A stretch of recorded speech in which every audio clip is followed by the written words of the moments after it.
Hello students, हम Gauss के नियम के अनुप्रयोग पढ़ रहे थे। तो उसमें दूसरा अनुप्रयोग है। जो पहला अनुप्रयोग था, मतलब एप्लीकेशंस, पहली एप्लीकेशन थी कि अनंत रेखीय आवेश के कारण विद्युत क्षेत्र की गणना करना। राइट। तो अनंत रेखीय आवेश के कारण, ठीक है, इस तरह से मतलब एक रेखीय आवेश के कारण, मतलब परत के कारण, ठीक है, एक रेखीय आवेश के कारण विद्युत क्षेत्र की गणना करना। तो आज हम पढ़ेंगे दूसरा, अपरिमित समरूप अचालक परत के कारण विद्युत क्षेत्र की गणना, वो किस प्रकार से की जाती है। तो उसके लिए देखिए सर्वप्रथम अपरिमित, यहाँ पर एक वर्ड है अपरिमित। अपरिमित का मतलब उसकी लेंथ फिक्स नहीं है, परिमित नहीं है, यानी कैसी लेंथ है, अपरिमित, यानी इन्फाइनाइटली। तो किस तरह से, एक समरूप, मतलब उसकी जो आकृति है एक समान है, एक समान, किस तरह से है, इस तरह से, राइट, इस तरह से ये एक समरूप है, ठीक है, राइट, समान आकार की है, लंबाई, ठीक है ना, जितनी लंबाई है उतनी लंबाई है, जितनी चौड़ाई है उतनी चौड़ाई है, राइट। अब देखो यहाँ पे अपरिमित है, तो अपरिमित का अर्थ होता है इसकी लेंथ कैसी है, इन्फानाइट है, फिक्स नहीं है लेंथ इसकी, इन्फानाइट है, राइट, इस तरह से। तो ये कौन सी है, समरूप अचालक परत, कौन सी, ABCD, ठीक है। और अचालक है, तो अचालक का अर्थ क्या होता है, सारे आवेश क्या होते हैं अचालक परत में, ठीक है ना, कहाँ होते हैं, अंदर स्थित होते हैं सारे, राइट भाई, इस तरह से यहाँ पर स्थित होंगे सारे आवेश, चालक पृष्ठ के अंदर ही होते हैं, क्योंकि अचालक परत में क्या होता है कि संपूर्ण आवेश क्या होते हैं, अंदर स्थित होते हैं। अब देखिए यहाँ पर हम दो अल्पांश की कल्पना कर लेते हैं, दो अल्पांश की, छोटे छोटे अल्पांश है, ठीक है, ये दो अल्पांश है। तो ये अल्पांश A1 है, ये अल्पांश A1 है, और ये अल्पांश कौन सा है, A2 है। अल्पांश कौन सा है, A2, A2। तो इनका मध्य बिंदु क्या होगा, O होगा, इन दोनों के बीच का मध्य बिंदु क्या होगा, O होगा। तो हमें इस बिंदु O से R दूरी पर, यहाँ से R दूरी पर कोई बिंदु P स्थित है, बिंदु P स्थित है, और इस बिंदु P पर विद्युत क्षेत्र की तीव्रता ज्ञात करनी है। तो इस अल्पांश A1 के कारण बिंदु P पर क्या होगा, इस तरह से विद्युत क्षेत्र होगा, वो क्या होगा, बाहर की ओर होगा। तो अल्पांश है, तो इसका टोटल जो अचालक परत है, इसका एरिया कितना है, S है, सरफेस एरिया S है। तो अल्पांश का कितना होगा, DS होगा, कितना होगा, DS, अल्पांश लिया है तो DS, राइट। ये अल्पांश का एरिया DS है, इसका भी एरिया क्या होगा, DS होगा, राइट। तो अब देखिए इसके कारण क्या होगा, क्योंकि धनावेश है, धनावेश के कारण क्या होता है, विद्युत क्षेत्र की रेखा क्या होती है, बाहर की ओर हो जाती है, ठीक है। तो ये क्या होगा, बाहर की ओर, DE1, पहले अल्पांश के कारण, राइट। इसी प्रकार से तो यहाँ पे कितना एंगल बना रहा है इसके साथ, ये थीटा एंगल बना रहा है, राइट। तो दूसरे अल्पांश के कारण क्या होगा, दूसरे अल्पांश के कारण क्या होगा, ये दूसरे अल्पांश के कारण क्या होगा, DE2 होगा, DE2, ठीक है। तो इसके कारण भी क्या होगा, क्योंकि ये दोनों की लेंथ क्या है, सेम है, जितनी लेंथ यहाँ पर है उतनी लेंथ यहाँ होगी, राइट। तो उतना ही एंगल कितना होगा, ये भी थीटा होगा, राइट। तो देखिए यहाँ पर अब हम जानते हैं शीर्षाभिमुख कोण से, शीर्षाभिमुख कोण से, यानी वर्टिकल अपोजिट एंगल, जितना एंगल यहाँ पे होगा उतना ही एंगल यहाँ पे होगा, राइट। तो कितना होगा, ये थीटा है और ये थीटा है, 2 थीटा, तो दोनों क्या होगा, थीटा और थीटा, दोनों थीटा होगा, राइट। इस तरह से दोनों एंगल होंगे। अब देखो यहाँ पे इस बिंदु P पर इसके घटक लेते हैं अपन, DE1 का घटक और DE2 का घटक, तो दोनों के घटक लेंगे, तो घटक लेंगे तो क्या होगा, वो देखिए अब देखिए डी1 का घटक लेंगे तो इस तरफ क्या होगा, थीटा जहाँ पे बनता है वहां पे क्या आता है, कोस थीटा। तो ये कितना होगा, डी1 कोस थीटा, राइट। और इसका लंबवत घटक कौन सा होगा, ये होगा नीचे की ओर, वो कितना होगा, D one sine theta, right. Next D two का घटक क्या होगा, इधर की तरफ क्या होगा, क्योंकि यहाँ पे थीटा बन रहा है और जहाँ पर थीटा बनता है वो क्या आता है, डी2 कोस थीटा, राइट। और इसी प्रकार यहाँ पर कौन सा होगा, इधर की तरफ, ये इसका लंबवत घटक होगा, कौन सा होगा, डी2 साइन थीटा, राइट। अब देखो हम इस चित्र में हम ये देख सकते हैं कि डी1 कोस थीटा और डी2 कोस थीटा दोनों क्या है, एक ही दिशा में और एक ही दिशा में है। तो कुल परिणामी कितना होगा, कुल परिणामी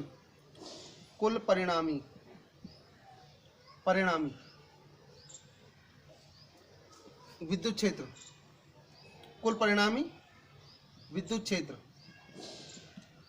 क्षेत्र होगा आपका D one cos theta plus D two cos theta, right.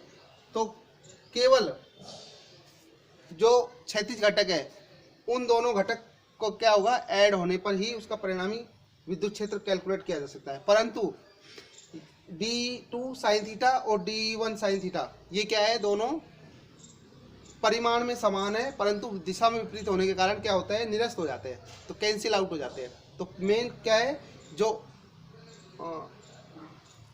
योगदान रहेगा वो योगदान किसके कारण रहेगा, D1 कोस थीटा और D2 कोस थीटा दोनों के कारण ही रहेगा, राइट।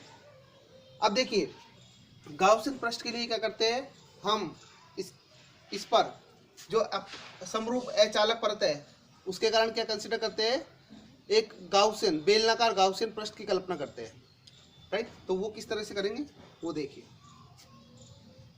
ठीक है।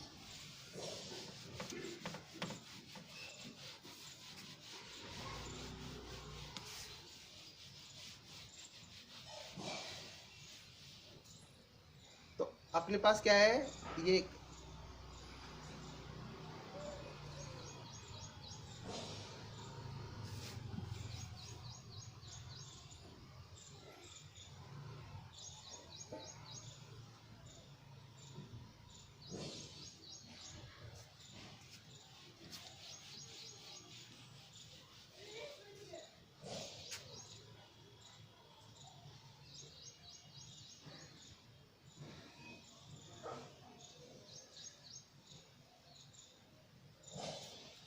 ठीक है। ये कैसा अपने पास क्या है, अचालक परत है। तो अचालक परत पर आवेश क्या होता है, सारा अंदर स्थित होता है, राइट, इस तरह से।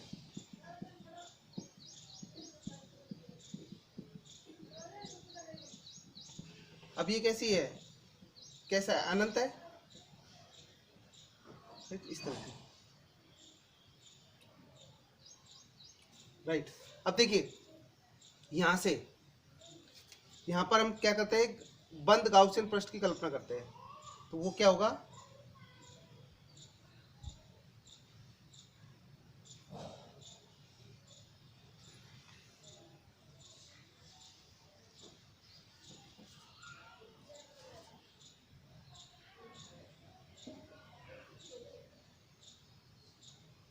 इस तरह से,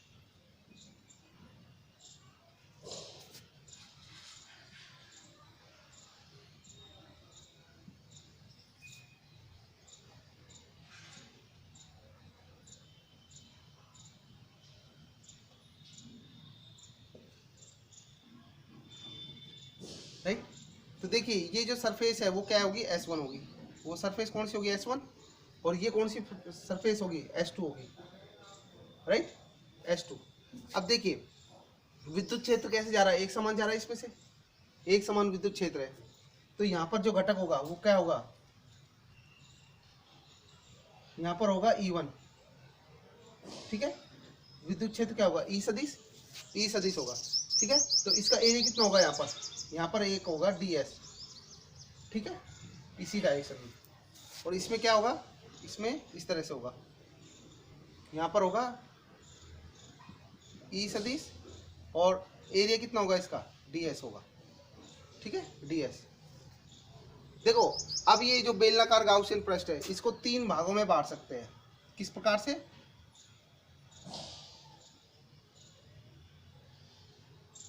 तीन भागों में। पहला S1 है, दूसरा S2 है, और तीसरा कौन सा हो जाएगा आपका पास? वक्राकार। यानी तीसरा कौन सा होगा? इस तरह से वक्राकार पृष्ठ। ठीक, उसका यहाँ पर क्या होगा? इसका एरिया ds होगा और यहाँ पर विद्युत क्षेत्र होगा। विद्युत क्षेत्र ये कौन सा एरिया होगा? S3, right. तो देखिए यहाँ पर कितना बन रहा है? इसके साथ लंबवत 90 डिग्री बन रहा है, राइट। तो इस तरह से ये कैसा पृष्ठ हो गया आपका? बेलनाकार गाउसियन पृष्ठ है। बेलनाकार गाउसियन पृष्ठ है, गाउसियन पृष्ठ, राइट। अब देखिए, देखो इसमें हमने जो बेलनाकार गाउसियन पृष्ठ है उसको तीन भागों में बांटा है। पहला S1, S2 और S3, तीन भागों में। तो जो आपका S1 है वो आपका S1 इस तरह से है, ठीक है, राइट। S2 कैसे है? ये है, ये वाला, ये एरिया, ठीक है ना। और S3 कौन सा हो जाएगा? ये वाला जो अल्पांश है यहाँ, राइट। अब देखिए तीन भागों में। अब गाउस के नियम से क्या कहते हैं? गाउस का नियम क्या होता है? गाउस के नियम से, गाउस के नियम से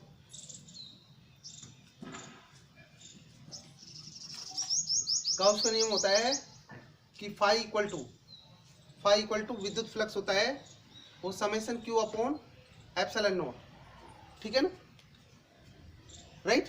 अब देखिए यहाँ पर मान लेते हैं पृष्ठ आवेश घनत्व कितना है? पृष्ठ आवेश घनत्व सिग्मा है, ठीक है ना। और सिग्मा कहाँ पर लेते हैं? सरफेस पे लेते हैं, पृष्ठ पर, राइट। अब देखिए इसका जो एरिया होगा वो कितना माना है हमने? S माना है। इसका जो सरफेस एरिया कितना है? इसका S है, ठीक है। अब देखिए संपूर्ण अचालक पृष्ठ पर संपूर्ण आवेश क्या होगा? समेशन Q इक्वल टू होगा आपका सिग्मा S। ये कहाँ से आया? तो देखिए चूंकि हम जानते हैं कि सिग्मा इक्वल टू कितना होता है? Q बाई A होता है, Q बाई A, ठीक है। यानी पृष्ठ आवेश के परिभाषा क्या होती है? पृष्ठ आवेश घनत्व की परिभाषा होती है एकांक क्षेत्रफल पर जो आवेश होता है वो क्या कहलाता है? आपका सिग्मा कहलाता है। तो यहाँ पर क्या हो जाएगा? ये तो जनरल फॉर्मूला है, तो कितना होगा? Q by S। एरिया क्या लिया है मैंने? S लिया है। कितना हो जाएगा यहाँ पे?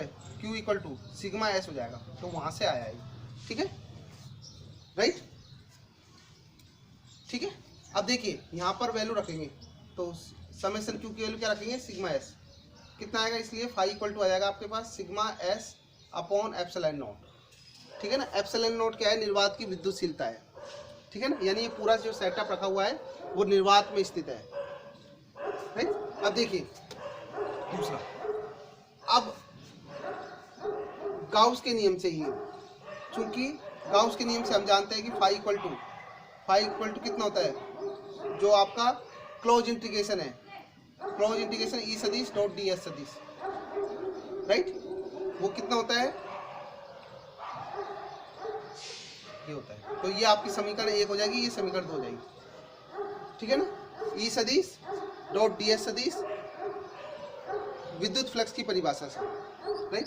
तो समीकरण 1 व 2 की तुलना से, समीकरण 1 व 2 की तुलना से कितना हो जाएगा? क्लोज इंटीग्रेशन S ई सदिश डॉट डी एस सदिश बराबर कितना हो जाएगा? Sigma S upon epsilon not, right. अब देखो ये जो संपूर्ण पृष्ठ है S है, वो उसको हमने तीन भागों में बांटा हुआ है, S1, S2 और S3, ठीक है ना। यानी जो गाउसियन पृष्ठ है, विद्युत फ्लक्स कहाँ पर लिंक हो रहा है? तो वो तीन सरफेस है S1, S2, S3, तो उनको तीन भागों में बांटने पर क्या हो जाएगा? ये आपका S1 कितना हो जाएगा यहाँ? EDS। देखिए यहाँ पर कितना एंगल आएगा? दोनों क्या है? एक ही डायरेक्शन में, दोनों एक ही डायरेक्शन में है, तो कितना आएगा? cos 0। कितना एंगल बनेगा यहाँ पर? cos 0, तो cos 0 आएगा, कोस 0, ठीक है। ये कैसे लिखा हमने, ए सदिश डॉट बी सदिश, कितना हो जाएगा ए बी कोस थीटा, इस तरह से। यानी दो सदिश राशियां है और दोनों सदिश राशियों के बीच में कैसा आ रहा है गुणनफल, अदिश गुणनफल आ रहा है।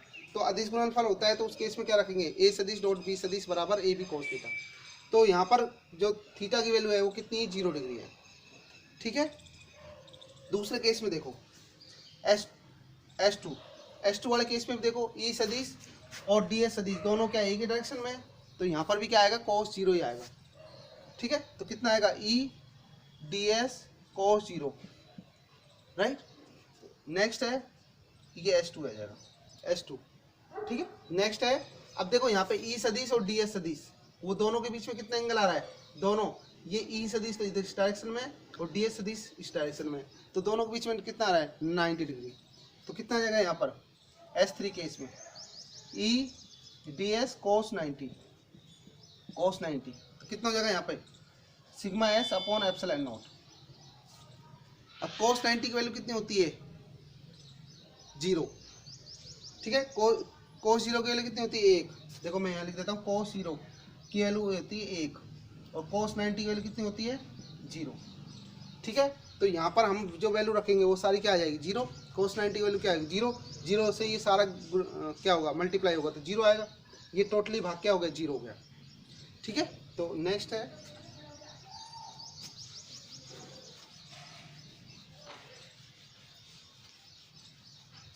तो देखिए S1 EDS कोस 0 की वैल्यू कितनी आएगी, 1 प्लस कितना आएगा S2 EDS इसकी वैल्यू कितनी आएगी, 1, राइट। पर यहाँ लास्ट इस पे देखिए कोस 90 की वैल्यू कितनी होती है, 0, तो ये टोटली कितना हो जाएगा, 0, ठीक है। बराबर कितना हो जाएगा, sigma S upon epsilon not, right. अब देखिए नेक्स्ट है, तो S1 EDS यहाँ पे कितना आएगा, S2 EDS बराबर आ जाएगा sigma S upon epsilon not, right. अब देखिए क्योंकि जो सरफेस ये आपका विद्युत क्षेत्र है, विद्युत क्षेत्र क्या आ रहा है इसमें, विद्युत क्षेत्र क्या है, एक ही डायरेक्शन में, विद्युत क्षेत्र क्या है, मतलब एक आपका क्या है, दोनों मतलब एक समान विद्युत क्षेत्र में रखा हुआ है, ठीक है ना, समरूप। चूंकि विद्युत क्षेत्र एक समान है, अर्थात ई नियत है, तो क्या हो जाएगा,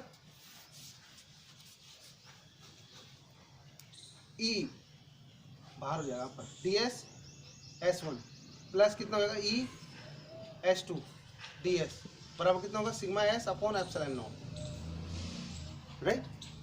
अब देखिए विद्युत क्षेत्र एक समान है, जो अचालक परत का जो एरिया है, यानी इसका एरिया S1 और S2 का एरिया कितना है, S1 और S2 का एरिया क्या है, दोनों तरफ सेम है, ठीक है, क्या है, दोनों का सेम है। तो कितना हो जाएगा, यहाँ से ds S1 बराबर S2 ds, दोनों का एरिया क्या मान लेते हैं, S मान लेते हैं, दोनों क्या है, समान है, दोनों का क्षेत्रफल कितना है, समान है यहाँ, राइट। तो उस केस में कितना हो जाएगा, ये ES प्लस ES बराबर हो जाएगा sigma S upon epsilon not, तो कितना हो जाएगा, ये ट्वाइस ES बराबर हो जाएगा sigma S upon epsilon not. तो S से S कैंसिल हो गया, तो यहाँ से ई की वैल्यू कितनी आएगी, ई की वैल्यू आएगी सिग्मा अपॉन 2 एप्सिलॉन नॉट, ठीक है। तो ये आपके पास क्या आया, इसका परिमाण आया। अब इसके बात करते हैं कि सदिश रूप में क्या आएगा वो देख लेते हैं। सदिश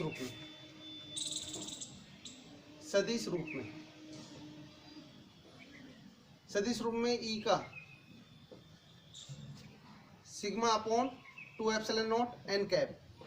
अब देखिए यहाँ पे जो एन कैप आया वो क्या होगा, इस तल के लंबवत, क्या होगा, इसकी दिशा है, यानी इसके तल के लंबवत दिशा होगी जो वो क्या होगी, बाहर की ओर होगी।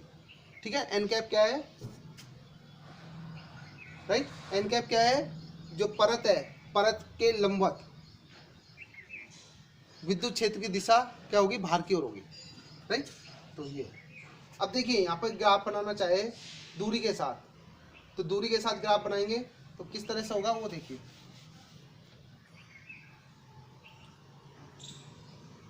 ये दूरी r है, यहाँ विद्युत क्षेत्र है। अब देखिए यहाँ पर r है कि r का कोई फंक्शन नहीं है, तो r का फंक्शन नहीं है तो क्या होगा, विद्युत क्षेत्र है वो दूरी r पर निर्भर नहीं करता है, और निर्भर नहीं करता है तो एक रेखा कैसे आती है, एक सीधी सरल रेखा आती है, राइट, इस तरह से। तो ये आपका दूसरा टॉपिक कंप्लीट हो गया है, अपरिमित समरूप अचालक परत के कारण विद्युत क्षेत्र की गणना। ठीक है।